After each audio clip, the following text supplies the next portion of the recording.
Okay, we've knitted all the way across.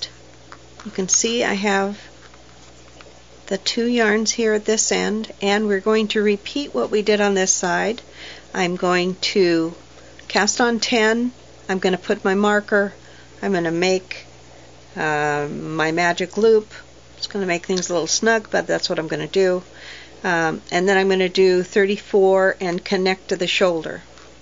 So when I get all that done, I'll be back. Alright, I've got my second armhole done. I am ready to join that together. I'm going to take the yarn, which was my add-on yarn. This one right here, you can see it comes from the outside of my ball. This is my add-on yarn. I'm going to cut that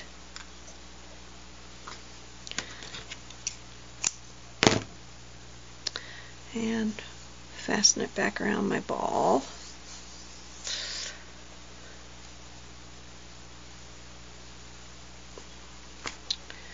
Alright, we're good there. We're going to take that yarn and we're going to put it from front to back. We want our tail in the back. Alright, you see that? I'm going to put that stitch back on that needle, and I'm going to pull that yarn that goes across there into this stitch. Here's the purl bump. I'm going to grab that yarn and pull it through there and put it on the needle. Alright, so that shows you I've just duplicated the attachment I did here. I just duplicated that attachment. It's done. I'm going to put a knot in my tail so it doesn't come unwound. I'm going to put my shoulder decrease marker on. That's done. Now you can see I've got a little bit of slack there, so at some point I'm going to have to finesse that a little bit and get that slack pulled to the back. So I don't want that slack there.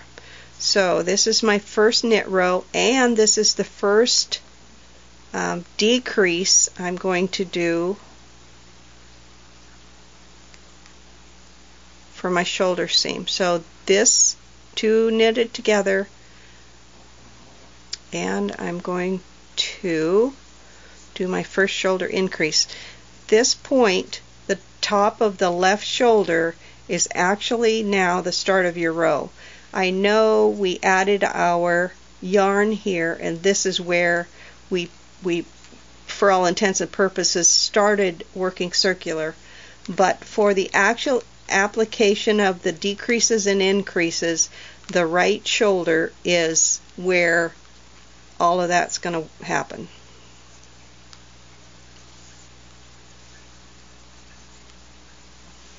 And you're now knitting circular.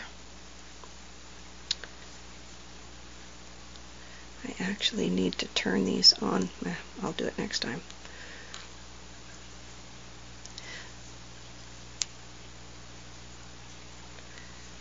And we're off and running.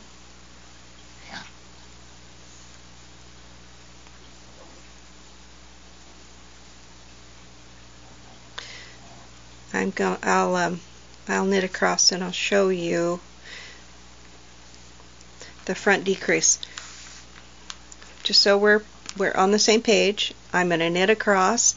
I'm going to do a slip knit right here because I want my decrease to slant this way. I want the one I come to here to go slant that way, the one I come to here to slant that way. So when you're doing your decreases for your shoulder, make sure you do that, and I will come back to you when I'm down here and ready to do this increase.